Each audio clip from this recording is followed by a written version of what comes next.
네, 이렇게 또 구주 예수님의 크신 사랑을 힘입어서 주의를 지키기 위해 예배당에 나오신, 그리고 여러분의 예배 처소에 계신 우리 성도님들을 사랑하고 축복합니다. 모쪼록 여러분들의 가정과 생업 위에 우리 주님의 풍성하신 은혜가 풍성하시고, 그리고 또 여러분들의 간절한 소망들, 소원들이 꼭 이루어지시기를 축복합니다. 우리나라에서는 요즘 젊은 세대들을 MZ세대라고 표현을 합니다. 하지만은 이 영미권에서는 이 눈송이 세대라고 그렇게 표현을 한다고 합니다. 다른 사람의 비판을 잘 견디지 못하고, 그리고 또 인내심과 정신력이 약한 점을 꼬집어서 이렇게 눈송이 세대, 쉽게 녹아지는 그런 세대라고 표현을 한다고 하는데, 그 영국 작가인 그 올리비아는 이 눈송이 세대 또는 MZ 세대를 향해서 SNS라는 자기 만족의 벽에 둘러싸인 안전한 공간에 모여 서로 지속적인 불평을 늘어놓는 걸 격려하면서 자신이 아닌 다른 모든 것들을 향해 비난의 손가락질을 한다라고 그렇게 비평한 적이 있다고 합니다. 사실 이 젊은 세대들이 어떤 SNS라는 그 공간 안에서 어떤 가상 공간에서 지내는 것들을 보게 되면은 정말 그 타인을 이겨서 살아남아야 하고, 그리고 또 타인과 함께하고 있는 그 공간 속에서 다른 사람에게 자리를 내줘야 한다라는 이 공유성 또는 이 개방성에 대해서 상당히 낯설어하는 모습이 아닌가. 그래서 어쨌든지 간에 타인과 함께하고 있는 공간 속에서 살아남기 위해서는 자기 개발을 해야 되고, 끊임없이 자기 발전을 위해서 투자해야 하는 그 현실 속에 자기 몸조차도 건사할 수 없는 그런 나약함 또는 연약함의 모습이 아닌가, 그렇게 생각을 합니다. 이 세상은 참 그렇죠. 내가 어떤 친절을 베푼다고 해서 그 친절의 어떤 대가보다는 오히려 배신감 또는 상대방을 밟고 일어서야 되기 때문에 내가 가지고 있는 최후의 카드를 굳게 지켜야 한다라는 어떤 불신, 이런 것들로 인해서 점점 세상은 살기 좋은 것이 아니라 점점 자기 세계에만 갇혀 사는 그런 모습이 아닌가 생각을 합니다. 근데 이런 삶과는 전혀 동떨어지게 바울 사도는 지금 우리에게 다른 교훈을 주고 있는 것이 바로 고린도전서 10장의 내용입니다. 그래서 오히려 바울은 타인을 위한 삶, 그 타인을 위한 삶 속에 그 자유의 개념을 지금 가르쳐주고 있는데, 그래서 저는 이 말씀을 중심으로 타인을 위한 삶, 자유라는 제목으로 주님께서 우리에게 주시는 교훈을 함께 나누려고 합니다. 고린도전서 이 10장의 내용은 8장과 연결됩니다. 이 8장은 성도가 시장에서 파는 그 음식들을 먹어도 되느냐 말아야 되느냐라는 그 어떤 성도의 그 질문에 지금 바울 사도가 답변하는 내용입니다. 이 8장에서는 한마디로 말하면 시장에서 파는 재물은 따지지 말고 그냥 먹어라. 그거는 다 깨끗한 음식이다. 그런데 누군가가 그거는 제물로 바쳐진 음식인데 목사님은 먹지 말라고 가르쳤는데 당신은 지금 먹고 있는데 정말 먹어도 됩니까? 라고 묻는다면 그 질문한 사람을 생각해서 먹지 말아라 하는 것이 이 8장의 내용입니다. 그러면은 이게 지금 우리 상황하고 연결지어서 생각해 봐야 될 문제가 아니라 고린도의 상황하고 생각해 봐야 됩니다. 이 고린도는 그리스의 땅이죠. 이 그리스에는 우리가 잘 알고 있는 그리스 로마 신화에 나오는 올림푸스의 그 12신, 그러니까 제우스와 아프로디테와 주피터와 뭐 그런 신들을 모시는 신전들이 전 도시 곳곳마다 갖춰져 있어요. 그리고 이 상업하는 사람들은 이거를 팔기 전에 먼저 새벽에 신전에 가서 신에게 그 재물을 바치고 오늘 하루 장사 잘하게 해달라고 하고 내려와서 파는 거예요. 그러니까는 그 재물은 사실은 우상 재물이에요. 그러니까는 이거는 이제 동물성이에요. 그러니까는 뭐 소고기나 양고기나 돼지고기나 그런 거예요. 뭐 야채 채소 그런 건 아니고. 그러니까는 내가 배고파서 이제 음식을 사 먹기 위해 시장을 가는데 일일이 물어볼 수는 없잖아요. 이모, 이거 오늘 제사상에 올렸던 음식이에요? 하고 물어볼 수는 없는 거예요. 그러니까는 일단 먹으라는 거예요. 먹는데 누군가가 옆에서 아이고 그거 오늘 제우스 신한테 바친 음식인데 라고 얘기하면 그거는 같은 기독교인으로서 먹지 말라라는 거예요. 그 이유가 뭐냐? 바로 그것이 고린도전서 10장에 기록되어 있어요. 고린도전서 10장 23절에 보십시오. 모든 것이 가하나 모든 것이 유익한 것이 아니요 모든 것이 가하나 모든 것이 덕을 세우는 것이 아니니. 그러니까는 6장 12절에서 성도들에게 자유를 가르쳐 주는 그 개념이 진정한 자유의 정신은 바로 다른 사람을 위해 내 개인의 자유가 제한된다라는 것을 지금 이 10장 23절에서 가르쳐 주는 내용이에요. 그러니까는 바울이 이 자유에 대해서 이야기하는 것은 세상 사람들이 말하는 자유와 완전히 달라요. 세상에서 말하는 자유라는 것은요, 외부에 구속당하지 않고 자신의 판단과 의지에 따라 선택하고 행동할 수 있는 거예요. 내가 지금 예배를 드리고 있는데 이 예배 드리다가 나갈 수 있는 거예요. 내 자유예요. 지금 내가 예배를 드리고 있는데 다른 누군가가 늦게 예배당에 올 수 있는 거예요. 그거는 내 자유예요. 내가 밥을 먹든지 빵을 먹든지 그거는 내 자유예요. 이거는 외부의 어떤 거하고 관계없이 내가 선택해서 하는 문제라는 거예요. 근데 이것은 세상 사람들은 무엇을 잊어버렸느냐? 내 자유로 인하여 이 자유 때문에 상대방이 피해를 입느냐, 불편함을 입느냐를 안 따지는 거예요. 요즘에 한국에서 이 쩍벌이 지금 굉장히 이슈 되잖아요. 버스든지 또는 뭐 지하철에 앉아가지고 다리를 양쪽으로 쩍 벌려가지고 옆에 사람들에게 피해 주는 거. 그건 내 자유예요.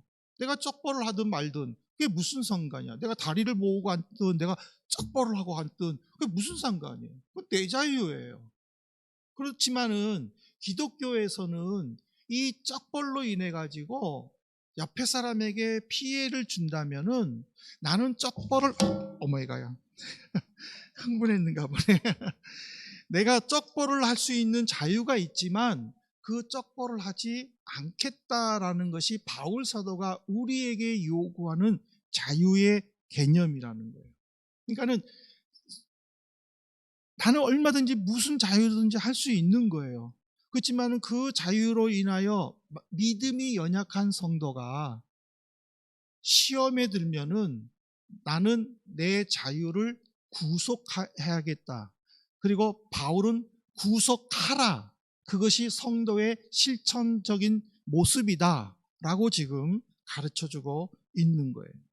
그래서 실천적으로 바울은 이 고린도전서 10장에서 두 가지를 요구했는데 첫 번째로 성도는 양보하는 삶을 살아야 한다는 거예요. 고린도전서 10장 24절에 보십시오. 누구든지 자기의 유익을 구하지 말고 남의 유익을 구하라.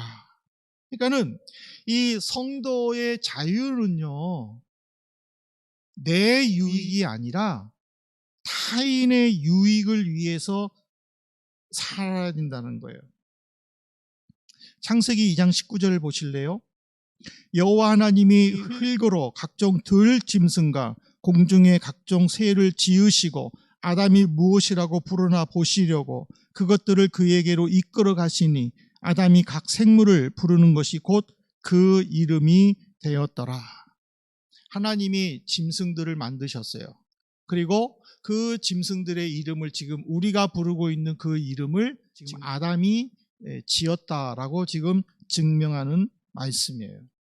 바울의 입장에서는요, 모든 것이 완벽하신 하나님이 다 만들었다라는 거예요. 그러면 그 만든 것은 다 깨끗하다라는 거예요. 그렇기 때문에 그 음식의 본질적인 의미만 갖추고 있다면은 그것은 먹어도 상관이 없다라는 거예요. 근데 내가 그것을 먹었는데 믿음이 연약한 성도에게 그걸로 인하여 시험이 든다면은 먹지 말아라라는 거예요.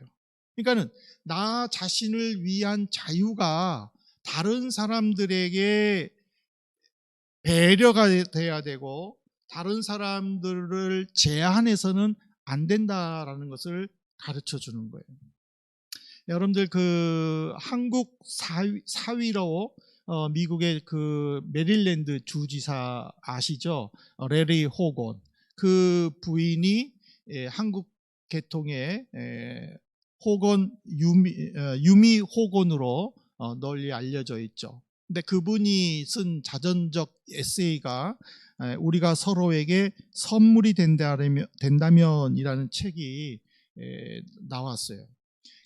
그 책의 내용은 그녀의 이제 일대기가 담겨 있기도 하지만은 무엇보다 주지사 아내로서 자신의 삶이 아니라 다른 사람들을 생각하면서 사는 그 삶에 대해서 진솔하게 이렇게 기록이 되어 있어요. 근데 그 내용 중에 보면은요, 이게 나와요.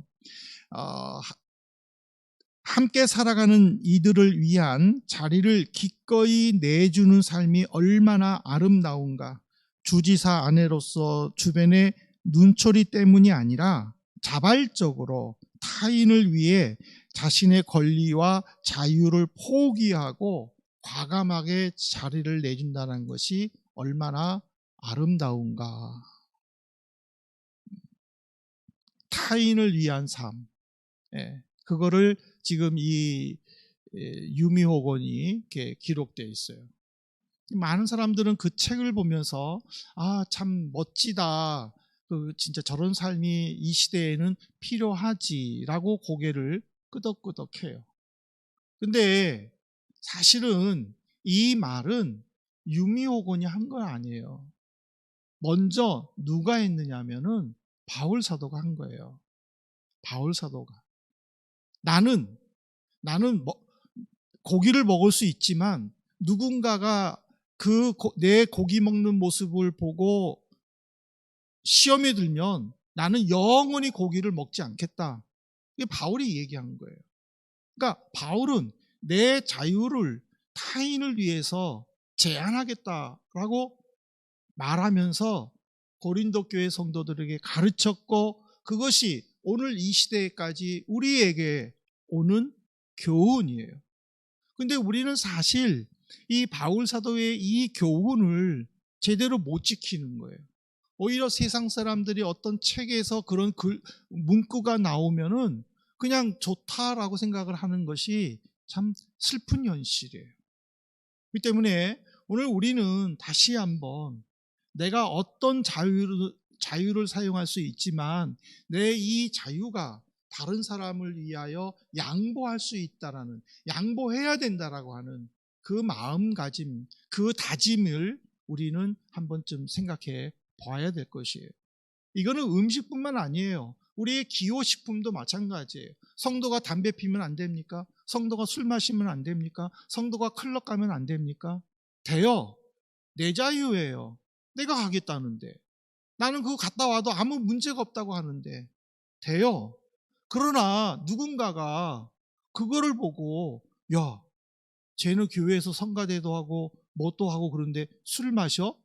라고 한다면은 나는 하지 않겠다라고 하는 그런 믿음이 필요하다라는 것을 우리는 분명히 알고 신앙생활을 해야 될 줄로 믿습니다. 두 번째로는 성도는 하나님의 영광을 늘 생각해야 합니다.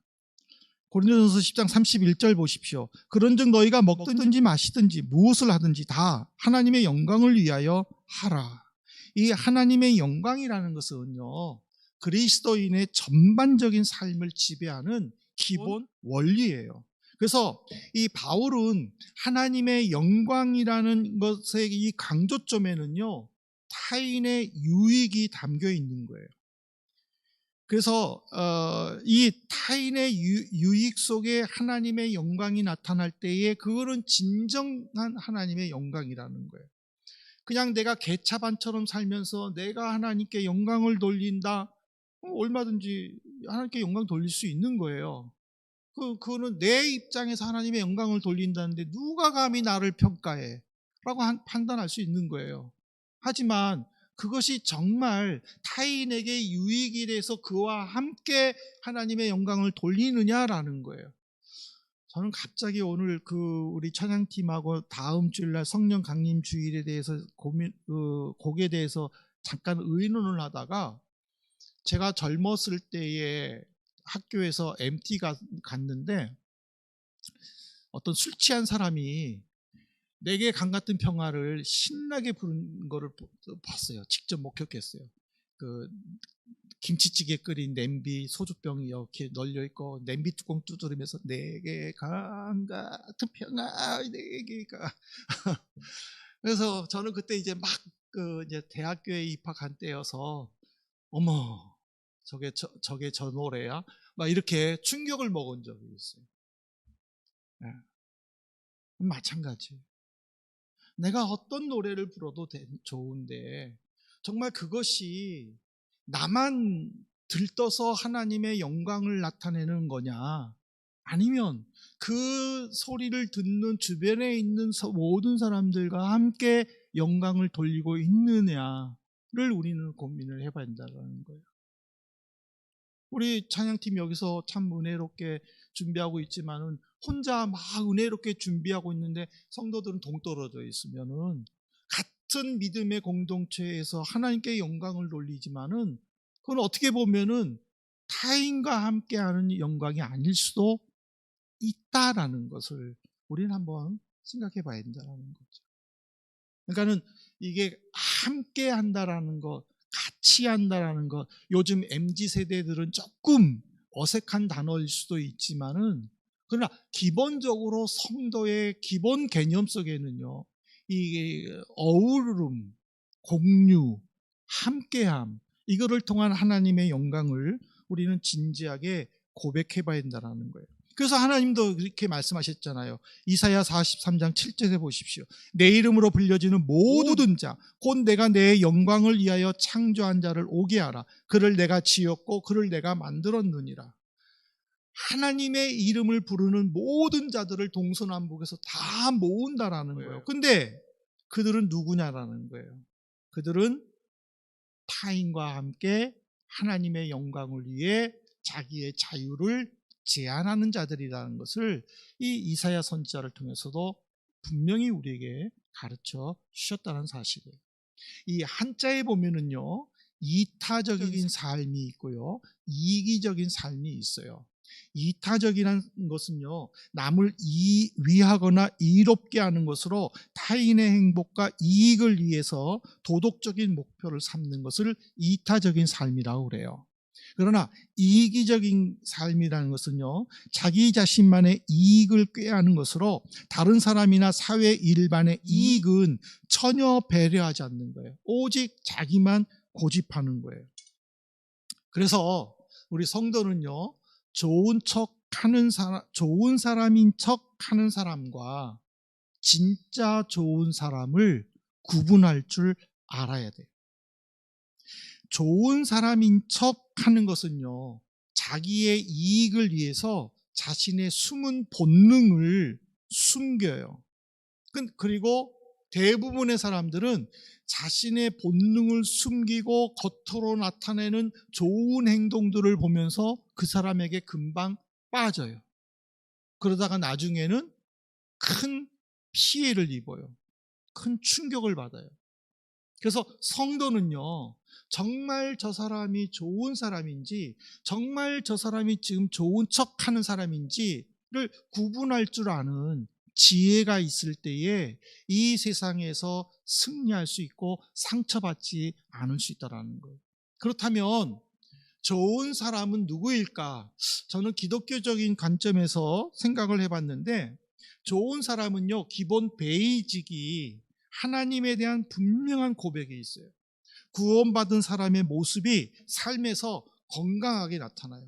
입술로는 나는 구원받았어라고 말할 수는 있지만은 그 삶에서 건강한 모습이 나타나지 않으면은 그거는 좋은 사람인 척 연기하는 사람일 수 있어요. 그러면 구원받은 사람의 건강한 모습이 뭐냐? 뭐 여러 가지가 있겠지만은 저는 그냥 세 가지로 간단하게 제시해 드리려고 해요. 첫 번째로 건강한 삶을 가진 구원받은 좋은 사람은요, 다른 사람을 쉽게 무시하지 않아요. 이게 무시한다, 깔본다라는 것은요, 경쟁 심리에서 나오는 거예요. 저 사람보다 내가 뒤떨어진 면이 있으니까 저 사람이 모든 것에 하는 것에 대해서 괜히 세임이 나는 거예요. 그래서 저 사람을 자꾸 깎아내리려고 하는 거예요. 그것이 바로 무시하는의 뜻이라는 거예요. 그래서 자기의 무능함을 드러내는 자기중심적인 삶을 살면서도 그거를 전혀 모르는 사람. 이거는 그 사람이 아무리 친절하고 아무리 영적으로 성숙해 모습을 보인다 할지라도 결론적으로는 그냥 척하는 거예요. 그냥 연기하는 거예요. 두 번째로, 어떤 사람이 건강한 삶을 사느냐? 낙심하거나 좌절하는 시간이 길지 않는 사람이에요. 믿음의 확실한 고백을 가지고 구원 속에서 건강한 삶을 사는 사람은요, 어떤 일을 만나더라도 인내심이 강해요. 그리고 감정적으로 치우치지 않도록 평정심을 유지해요. 그래서 모든 것을 합리적으로 다 판단해요.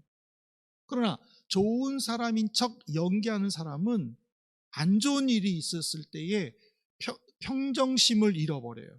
그리고 모든 것을 감정적으로 일을 처리를 해요. 결국에는 그의 삶이 건강하지 못하다라는 거예요. 예수를 믿는 사람이든 안 믿는 사람이든, 예수를 정말 잘 믿는 사람이든 예수를 정말 제대로 믿지 않는 사람이든, 모든 사람들은 다 어떤 환경 속에서 낙심할 수 있고 좌절할 수 있어요.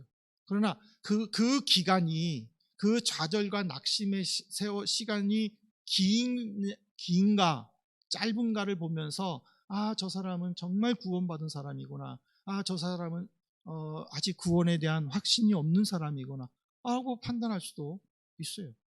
그거는 내가 구분하는 거예요. 그 다음에 세 번째로, 삶에서 믿음의 건강한 모습을 나타내는 사람은요, 작은 일에도 고마움을 잊지 않는 사람이에요. 고맙다라고 말하는 것은요, 말만이 아니에요. 행동으로 직접 보여주는 거예요. 그러니까는 고마움을 가진 사람은요, 무례하지 않아요. 상대방에게 감정적으로 어떤 상대방에게 눈살을 찌푸리는 그런 행동들을 하지 않아요. 이기적이지가 않고, 또 테이크 앤 기브, 내가 주었기 때문에 난 반드시 받아야 한다라는 어떤 대가성 있는 친절을 베풀지를 않아요.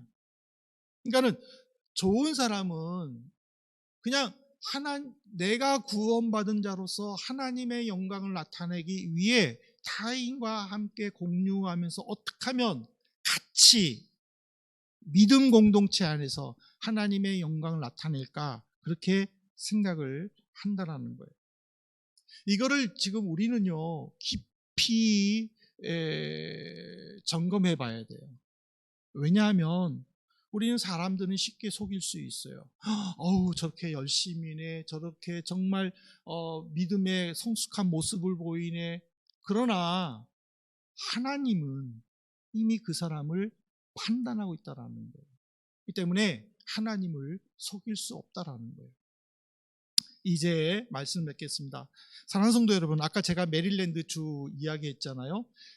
그 지역에는 우리들도 알고 있는 존 홉킨스 대학병원이 있습니다. 이 존 홉킨스 대학병원은 원래는 병원이었어요. 개인 병원이었어요. 그 존 홉킨스 병원의 그 설립자는요, 하워드 켈리였어요. 이분은 처음에는 산부인과 의사였대요. 근데 이 그 켈리가 의대생일 때는요, 너무너무 가난해서 집에서 학비를 대줄 수가 없어서 그는 방문 판매하는 이 아르바이트를 하면서 공부를 했대요. 근데 어느 더운 그 여름날에 너무 날씨가 덥기도 했지만은 아침부터 그는 제대로 음식을 먹지 못해서 아주 배고픈 상태에서 이제 아르바이트를 한 거예요. 알바를 한 거예요. 근데 집집마다 가면서 먹을 거를 좀 요청을 했대요. 좀 조금 먹을 것 좀 줄 수 있느냐고. 그랬더니 많은 대부분의 집들이 거절을 해버렸대요. 그래가지고는 하루 종일 알바도 제대로 못하고 배고프기도 하고 막 너무 마음이 무겁고 화가 나고 내가 이 마을을 온통 다 불질러 버려 막 그런 생각도 하고 그러다가 이제 어느 이제 집에 이제 저녁이 다 돼서 이제 집에 가서 이제 초인종을 눌렀대요. 근데 아주 귀여운 이제 꼬마 숙녀가 나와가지고 무엇을 도와줄까요? 이렇게 물어봤대요. 근데 차마 그 어린 소녀에게 먹을 걸 달라는 말을 할 수가 없어서 나 물 한 잔만 줄 수 있니? 라고 물어봤대요. 그랬는데 그 꼬마 숙녀가 집에서 제일 큰 컵에다가 우유를 가득 따라가지고 줬대요. 그러니까는 이 어린아이는 이 아저씨가 배고프어하는 것을 이미 눈치를 챈 거예요. 그래가지고는 그 켈리가 이제 우유를 정말 맛있게 마시고 얼마 주면 될까? 돈은 없는데도 얼마 주면 될까? 그렇게 물어보는데 그 소녀가 이렇게 얘기했대요. 나는 돈 안 받아요. 엄마는 내게 친절을 베풀면서 돈을 받지 말라고 말씀하셨어요. 이렇게 이야기를 한 거예요. 그래서 이제 켈리는 고맙다고 그러고 이제 갔고 이제 세월이 이제 한참 지났죠. 이제 켈리는 이제 전문 의사가 돼서 이제 병원에서 일하고 있고. 근데 이 소녀가 이제 어른이 되었는데 심각한 질병에 걸린 거예요. 근데 시골에서 살고 있었기 때문에 전문의가 없는 거예요. 그러니까 그 시골에 있는 병원 의사가 도시로 나가서 이 아이를 고칠 수 있는 전문의를 초빙을 해온 거예요. 그리고 이제 환자의 상태를 이제 보여줬는데 켈리는 한눈에 세월이 오래 지났지만은 옛날에 나에게 우유를 준 아이였는데 라고 알아봤대요. 생각했대요. 그래가지고는 정말 내가 이 아이의 병을 못 고치면 하나님이 내게 벌을 내리실 거라는 그런 생각을 하고 정말 지극정성으로 그래서 병을 이제 치료를 했대요. 네, 고쳤대요. 근데 이제 그 여인은 걱정이 된 거예요. 이거 병원비가 얼마나 나올까? 네, 걱정이 된 거래요. 그랬는데 집에 와서 청구서를 받았는데 그 글에는 이렇게 써 있대요. 우유 한 잔으로 계산이 끝났습니다. 멋지지 않아요? 저는 이 유미호건보다 글보다 더 멋진 것 같아요. 우유 한 잔으로 끝났습니다. 그 병원, 그 존 홉킨스 대학 병원의 시작이 바로 이렇게 된 거예요. 예수님이나 우리의 수많은 믿음의 조상들은 모두 다 예수님처럼 살았어요. 예수님처럼 살았다는 것은 이기적인 삶이 아니라 이타적인 삶이라는 거예요. 세상은 예수님의 방식을 이해하지 못해요. 이타적인 삶을 사는 사람들을 비웃어요. 그리고 경쟁에서 뒤처진 사람들을 깔보아요. 그리고 자기들이 누리고 있는 거를 가진 자들의 여유라면서 마음껏 자기 마음대로 살고 있어요. 하지만은 우리가 고린도전서 10장의 묵상을 통해서 이미 우리는 바울의 교훈을 받지 않았습니까? 내가 가지고 있는 이것도 하나님께서 허락하셨다라고 고백을 한다면 우리는 이기적인 삶이 아니라 이타적인 삶을 살아야 될 줄로 믿습니다. 내가 가지고 있는 것이 많든지 적든지 그것이 중요한 게 아니라 우유 한 잔이라도 같이 나눌 수 있는, 그래서 우리나라 속담에도 있잖아요. 콩 한쪽도 나눠 먹는다고. 네. 그런 이타적인 삶을 살 때에 우리는 믿음의 공동체 안에서 성숙된 모습으로 하나님의 영광을 나타낼 줄로 믿습니다. 오늘부터 여러분들이 삶에서 건강한 그리스도의 모습, 그래서 내가 쓸 수 있는 자유가 있음에도 불구하고 양보하고 내가 하는 어떤 행동이든지 주변 사람들과 더불어 함으로 하나님의 영광을 나타낼 수 있는 우리 믿음의 성도님들 되시기를 주님의 이름으로 축복합니다. 아멘.